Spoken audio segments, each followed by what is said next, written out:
దయచేసి గమనించండి. ఆదాము నుండి అబ్రహాము వరకు సుమారు 2000 సంవత్సరాలు. మైండ్లో పెట్టుకోండి. ఆదాము నుండి అబ్రహాము వరకు సుమారు 2000 సంవత్సరాలు. అబ్రహాము నుండి యేసుక్రీస్తు జన్మ వరకు సుమారు 2000 సంవత్సరాలు. యేసుక్రీస్తు జన్మించిన నాటి నుండి నేటి వరకు సుమారు 2000 సంవత్సరాలు. సో మొత్తము మనిషి సృష్టించబడిన నాటి నుండి నేటి వరకు కేవలము 6000 సంవత్సరాలు మాత్రమే. బైబిల్ ప్రకారం అక్కడెక్కడో పుర్రి దొరికింది, ఇక్కడెక్కడో దవడ దొరికింది. అది పరిశీలన చేస్తే 10 లక్షల క్రితము, 10 లక్షల సంవత్సరాల క్రితము,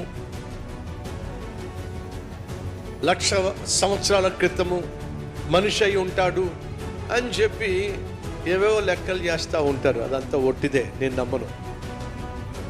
ఎందుకంటే దేవుడు మనిషిని ఎలా సృష్టించాడో స్పష్టంగా బైబిల్లో ఉంది.